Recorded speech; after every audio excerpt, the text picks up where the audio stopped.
Hello everyone, I'm Arunima from Knit-A-Knotter, and in this video I'm going to show you how to make the Mehr shawl. This shawl is made up of, well, the one that I made is made with the Scheepjes, I think that's how you say this, Stardust shawl.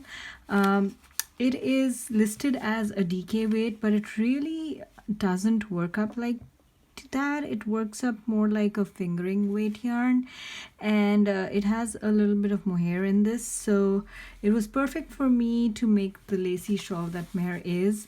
And this is the leftover from I used 2 skeins, and this is the leftover from the second skein. I think it is the colorway Virgo, and so the pattern is a 4-row repeat, so you can technically stop wherever you want, and you can even use any weight yarn for this. So you could use a worsted weight, or you could use a DK weight, or you could use fingering weight with an appropriate hook, and because it's a 4-row repeat, you can stop wherever you want to. I actually have some testers who made it in heavier weight yarn, and it worked out really great for them. For the purpose of this tutorial, I'm going to use this Scheepjes Verlet that I have. This is another yarn. This is a yarn that you can use instead of the one that I did. Again, one of my testers used a whirl instead of a verlet, and that's the same yarn, and it worked out great for them. You're welcome to check out my Ravelry design, and you should be able to find a few options in the projects, the ones that my testers made. So I'll get started with this one. So I'm going to now go over directly to the pattern. So for this video, I'm going to follow the chart, but the instructions should match exactly with the written instructions if that's what you're following. So let's get started. So the first thing that you have to do is you have to start with a chain 3. So in this pattern, a chain 4. In this pattern, the chain 3 at the beginning of a row always counts as a DC. So this is technically a chain 1 and 1 DC. So for row 1, I'm going to make 6 DCs in this first chain over here. So this is the four chains. I'm going to make 6 DCs in this first chain. And I'm using a 3.75 millimeter hook with this. That's the same one I used with the Stardust yarn, and you can choose whichever size hook you want. It won't really matter as far as the pattern goes. So I'm going to make, I like to pick up 2 of these loops here, and I'm going to make 6 DC. 1, 2, 3, 4, 5, 6. So that is effectively 7 DCs, because as I said, the first 3 chains count as a double crochet. So now for the next row, I'm going to turn and I'm going to chain 6. So 1, 2, 3, 4, 5, 6.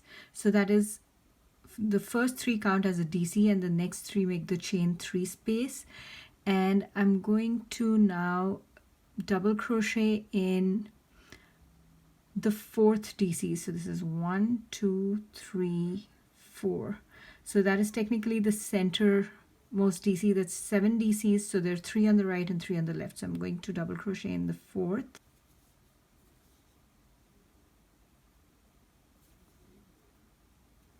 And then chain 3. And then DC in the last DC, which is, because there was a chain 3 at the beginning, I'm going to make a DC in the 3rd chain of that chain 3. So it's a little hard to see, but you'll be able to figure out where that 3rd chain is. And that is how it's looking at the end of row 2. So now row 3. Row 3 starts with a chain 9. That's 1, 2, 3, 4, 5, 6, 7, 8, 9, again that's a 3 DCs in the, sorry, the 3 chains in the beginning count as a DC, and the rest of the chains make a chain space. So the next stitch is a single crochet, which will go in that last chain from that previous chain space. So you could technically make this stitch in the chain space, and that should work out fine. I have seen that with the Stardust yarn it wasn't turning out very well, because I think because that's because of the mohair, there's a little bit of fuzziness, so the design didn't come out really nice. So I had to make a lot of my stitches in the chains instead of the chain space. But if you're using something like a whirl or a whirlet, or maybe the Lion Brand Mandala yarn, then you can just crochet in the chain space. So for this for the purpose of this tutorial, I'm going to make those stitches in the chains as mentioned in the pattern. So I'm going to go here and make a single crochet, and then a chain 1, and then similarly on the other side I have to make a single crochet here. You could do it in the chain space, but I'm going to make it in the chain, and then chain 6, 1 2 3 4 5 6, and now this was a chain 6 in the last row, so I have to find the third one. So that's 1 2 3. That is where I'm going to make my DC.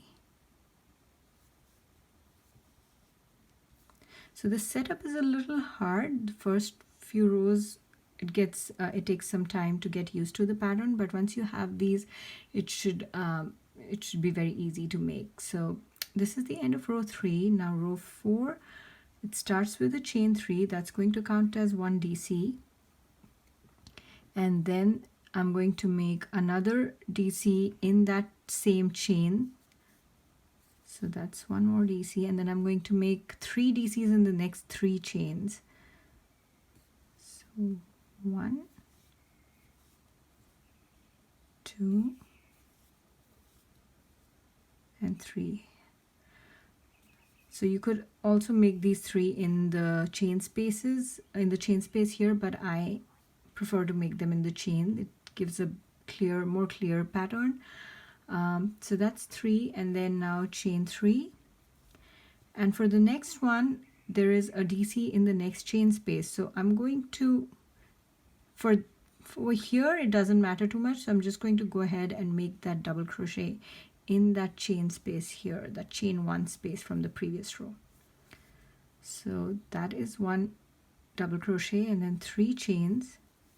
Now this one is a little tricky. I need to make 3 double crochets in the fourth, starting from the 4th chain. So this first chain gets a little lost, you should remember that. So there's 1 2 3 4. This is the 4th chain. I'm going to make a double crochet here. Sorry, 1 2 3 4 here. And I like to pick up 2 loops just so it's a sturdy stitch, but you could pick up 1 if that's what you like. So that's 1 2 and 3, and then 2 DC in the next one. So this next chain, that counts, that's the 3rd chain of that chain space, and that counts as a DC, so that would be the top of the DC. So that's how it's looking. So this flower, you can see that there's a little flower pattern that already developed here. So I'm going to now go ahead and make row 5. So for row 5, start with a chain 3. That is again the first chain 3 counts as a DC, and then 1 2 3 4 5 DCs in the same DC. So 1 2 3 4 5, and single crochet in the second DC from here, from the chain space. So 1, 2, that is the second one here. So single crochet there, chain 1, and then single crochet in the first chain.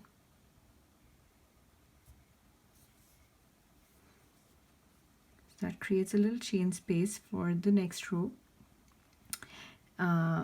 Then 5 double crochets in the next double crochet. So this is the next DC, so I'm going to make 5 double crochets here. 1, 2,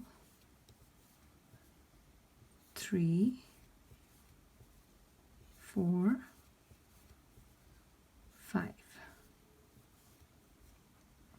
and then 1 single crochet in the last chain here, chain 1, and 1 single crochet in the next, skip 1 DC and then 1 single crochet in this next DC, and then I make 6 double crochets in the last DC. So again here the last DC was a chain 3 from the previous row, so I'm going in the third chain and I'm going to make 6 double crochets there. So 1, 2, 3, 4, 5, 6. So that's the end of row 5. You can see that flower pattern very clearly now. Now on to row 6. So I'm going to make chain 6, 1, 2, 3, 4, 5, 6. The first 3 chains are a DC. That'll count as a DC. Now skip. So this was 6 DC over here. So I'm going to go ahead and make a DC in the fourth from the beginning. So 1, 2, 3, 4. This one here. And then chain 3. And 1 DC in the chain space. So this is that 1 chain space here. That sits right above that last DC over here. So I find that making this pattern with the chart is much easier because I can see exactly where I am in the pattern and I just have to mimic what's on the chart. But so this is a great pattern for you if you want to learn how to use charts. If you are a visual person like me, that'll be very, very useful, but the written instructions match this exactly, so that should be fine too. 1, 2, 3 chain now. Oh, I'm sorry. So I made that 1 DC in that chain space, and now there's 1 DC in the next single crochet here, and then 1 DC in each of the next 5 DCs. So that's 1, 2, 3,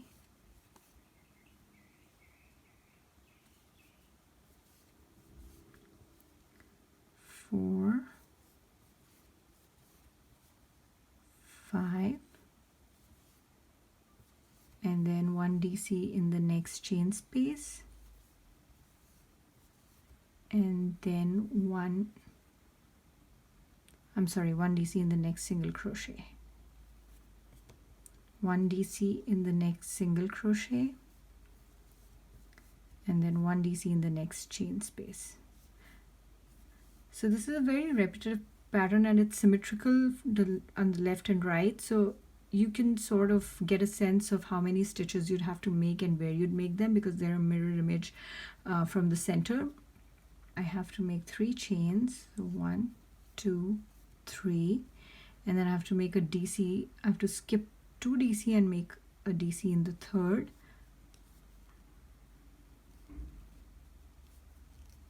and then 3 chains, and then 1 DC in the last DC, which would be the third chain from the previous row. So that's end of row 6. Until you complete that 4 row repeat, you don't really see these flowers. So that is why whenever you're making your shawl, I recommend stopping at either after completing all the 4-row repeat, or after completing that first row which gives you a little ruffle. I'll show you next time when I'm onto that first row of the next repeat. So here, this was the end of row 6. Now row 7 is, so if you see that the little bit of repeat pattern has already started. So row 7 is very similar to row 3. You start with a chain 9, 1 2 3 4 5 6 7 8 9, and then make a single crochet in the chain right before the DC. It's a little hard to find these, so it slows you down. So if you're using some yarn that is not fuzzy, then it might be easier to just make these in the chain spaces instead. And then chain 1, and then a single crochet in the next one here, and then chain 5, 1 2 3 4 5, and a single crochet in the 1 2 3 4 5th in the 4th DC. So 1 2 3 4th DC here, and then chain, and then single crochet in, skip 1 DC and in the next one, and then chain 5, 1 2 3 4 5, and then a single crochet in the chain before this DC, chain 1, skip that DC, and a single crochet in the next chain. So I'm just showing this to you again. It's very hard to find that first chain right after the DC because it sort of becomes tight, but if you look hard, then you can find it easily. And make a single crochet there, and then chain 6, 1 2 3 4 5 6, and a DC in the last DC, which is the 3rd chain over here, 1 2 3. So that's the one.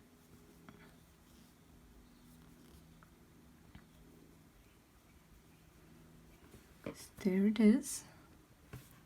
So this next set of flowers is starting to show up, and row 8 is very similar to row 4. So again, you can start seeing a repeat pattern. So there's a chain 3, and you make a DC in that same stitch, and then a DC in the next 3, 1 2 3, and then chain 3, and then a DC in the next chain space here,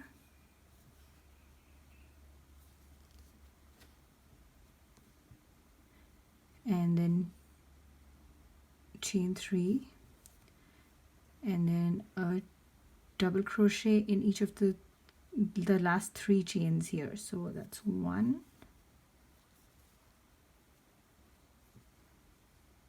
2 and 3, and then a DC in the single crochet from the previous row. So that's the 1, and then a DC in the next chain space, a DC in the next single crochet, and 3 DCs in the next 3 chains. So you can see this one's a little tight, so it's hard to see, but it's right there. So I'm going to make a DC here. So 1 2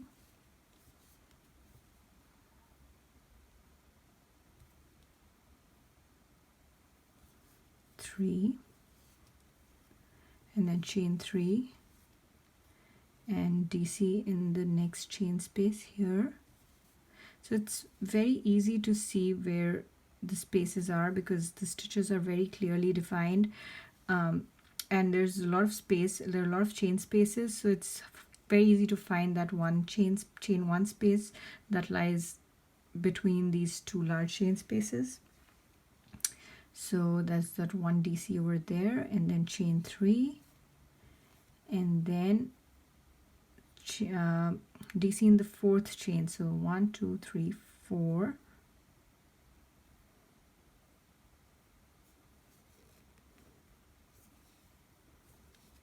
and then DC in the next 2. So 1 and 2, and then 2 DC in the next, which would be the top of the last DC, which is the third chain, because it's a chain 3 from the previous row. It's the third chain from the bottom. So 1 and 2. So here, that completes 8 rows, and you can keep working on the pattern just as we were doing right now. Portions of this what we've already made come in the make up repeat parts of the next rows, and if you look at the pattern chart, I've marked the repeat parts in red. Or if you want, you can read the written instructions, and the written instructions have the repeat sections clearly marked. So you can continue to make this, and I really like how this is looking in this color as well. So if you make one more row, you'll see that a little ruffle forms over here, and you could either stop there or you could stop on this row. This is the end of the 4th row of a single set. So that completes these flowers. If you stopped before this, then that would not, but it's okay to make one more row. So if you have enough yarn to make 4 more, that's good. But if you have just enough to make one more, you can make another row and then stop at that point. So if you could just keep going with this pattern, keep making it until you get the size that you want, or you can stop when you run out of yarn. So this will just keep adding one more flower on each row, and that's pretty much it for this pattern. If you have any questions or if you'd like any help with it, feel free to reach out to me and I will be happy to help. Thank you so much for watching. I'll see you in my other videos. Bye bye.